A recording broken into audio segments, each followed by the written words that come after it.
What's up, everybody? The Cornerman _MMA here, Ryan the Mighty Quinn. UFC 278 last night. Wow, one of the weirdest, if not the weirdest, events overall I've ever seen. Let's see, I've been around mixed martial arts full time, or aggressively, so to speak. I've been around mixed martial arts for a while. Let's see, since 2005. I can't remember a weirder event up and down the card. For everything. There was something up and down. First, I really liked the quick replay that I saw with assessing groin shots and whatnot. I thought that was great. I thought the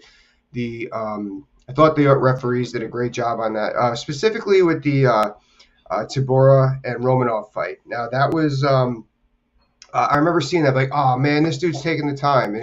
And the refs got right back to it. No, he said Herzog was in a tough spot. I know. That was mostly gut. It was all gut. He said that was mostly gut. Let's keep going. But he did a great job. Him and Herb Dean, they got right back to it. I'm glad we're going to start seeing that. Fighters are going to be aware that you got to come in shape, and that's not going to fly anymore. This has happened enough. And I've been on the opposing end of that. Like, and I'm just like, what the hell? I knew it was clean. But even then, like, he was like, he dominated Marcin Tybura to start, and just an outstanding physical strength that was demonstrated with those lifts and suplees, and then he just kind of gassed. That is a tough style to maintain. But and then in the third round, he went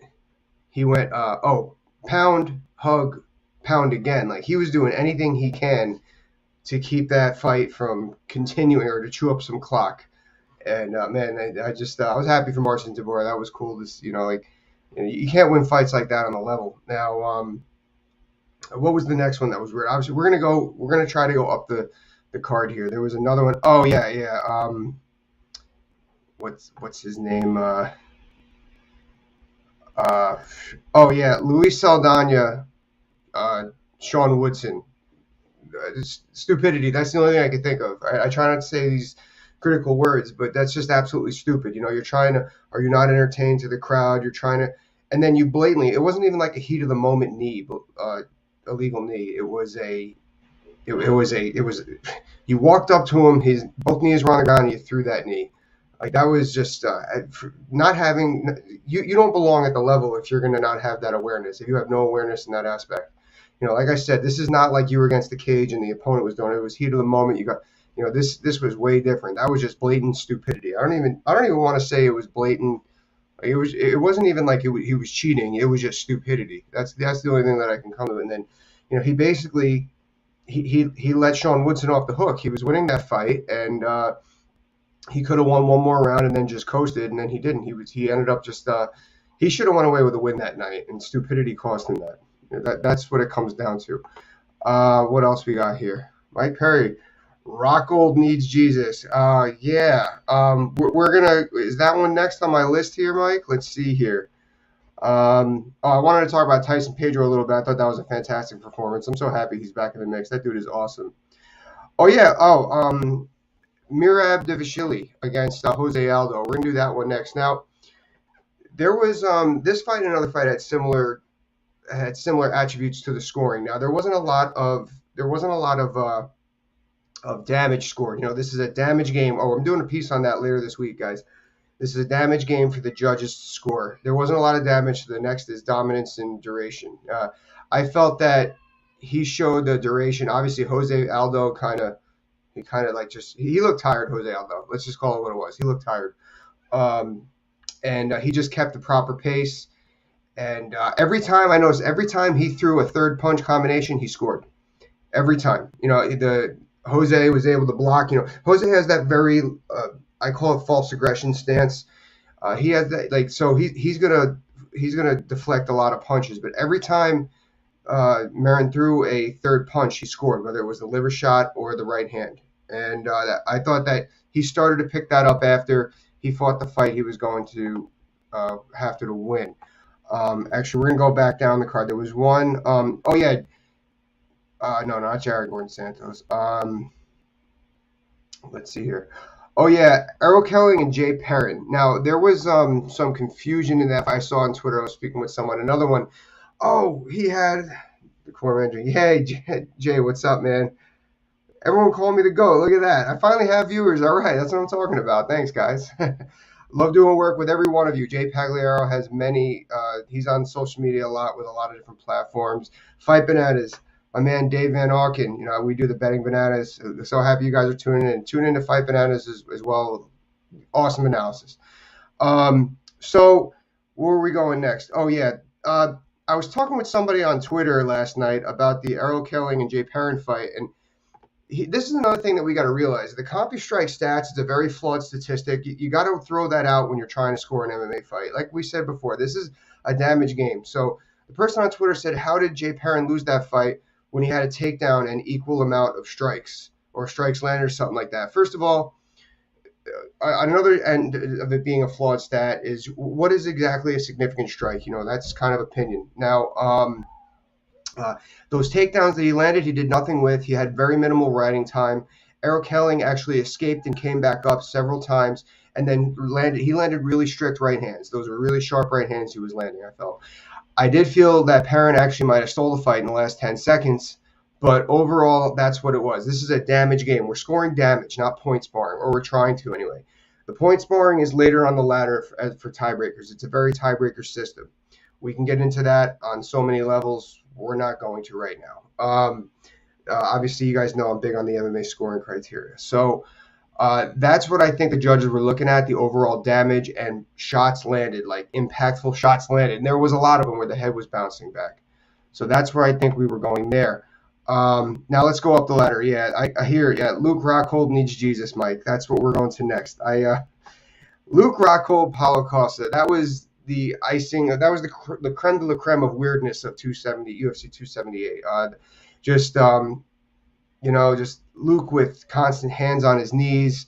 Paulo just not trying to finish the fight. Paulo's not going to beat anybody in the top five. If he fights like that, way too conservative. I think he was tired too. He was just better to hide it. I can't think of any 5 down that's going to get tired. I mean, I think that the fans want to see a fight with him and like a Sean Strickland, only because they want to see a Sean Strickland win over the big, better looking dude. I think that's what we're looking at with that. Now, what was I going to say with that? So, yeah, Luke with his hands on his knees and just the groin shots and did the fight end? I actually, after Paulo thought the fight end, I thought he blew his wad. I really did. I thought he was going to lose the fight if Luke was able to capitalize. And Luke did land a couple of straight, nice left hands. Honestly, I'm not even sure if Luke's really retired. I think there was just a lot of emotion in that fight. Oh, and the red, the bloody nose, the crimson mask, I thought that was dumb too. I thought that was just stupid frustration. I wasn't all about that. I thought it was just plain gross, to be honest with you. I think the right guy got the decision. I wasn't blown away by anything. I thought that fight was going to end early. That was another fight that I picked wrong on betting bananas. I'm sure I'll hear about it on Wednesday or Thursday. And main event. Let's talk about the main event. Let's go right up top. Usman, that wasn't really a slip. I think that Leon in the first round, sorry, not the last. Don't fry me up. When Leon hit that little leg sweep, that little leg curl, I think that Usman was looking for a lateral drop, and he extended himself. And Leon did a good job. He is very strong in that tie clinch zone. It wasn't a tie clinch, so to speak, and he curled the leg and he landed on top. And he did a great job just picking and choosing his strikes. He landed him out. Just take the round against the best fighter in the world. That's exactly how you're supposed to win that round. Arguably 10-8. Usman went back on his horse, wins the next 3 rounds, 3.5 rounds, and then the kick happens. Now, that was, Now, it happens. We all get caught. Now, I feel like it was a little more calculated than that. I feel Leon did a good job of showing jabs and right hands to the body to get Usman, the unnatural striker, to keep that in motion. Usman's obviously evolved, but he's a wrestler by trade. And then he just landed the real strong leg kick, the head kick straight up the middle. Usman only even kind of defended it with one for the one defense he got in. It was nice. It was beautiful. It was just under a minute left in the fight. Hats off to him. I know, we're saying that Leon shocked the world, but did he really? He did what he was supposed to do. He picked and chose his spots that were in his control, and he won the fight. It was hats off to him. Now, where do we go from here? I think that Usman gets his rematch. I really do think that Usman gets his rematch. They're going to see a trilogy fight. There's a lot of money behind that. I'm big on calling the next Ultimate Fighter coaches. That'd be cool to see, I guess. We'll probably see. Let's see. It's August. I could see that as like a Super Bowl weekend card. You can see it as a Super Bowl weekend card. That's 6 months down the road. So 5.5 months down the road. And this week, guys, tune in. I got a lot of really cool stuff coming in. I'm speaking with Tisha Torres later this week. I'm doing a lot of pieces on. I'm really going to dedicate to the Cornerman project, to trying to bridge that gap and get explanations to both fighters and commissions alike on the scoring criteria and how we could smoothen this out, because it's getting a little bit better and we've seen progress, but it's still kind of a mess. I got to hit up Big John McCarthy too. He said he'll come on. But anyway, guys, thanks. What did I miss here? Oh yeah, I got a serious beard right now. I'm actually trimming it today. The kick heard around the world. Yeah, Mike. Usman, could you walk away? I don't think Usman's walking away, Dave. I don't see it. But all right, guys, tune in. See ya. Bye.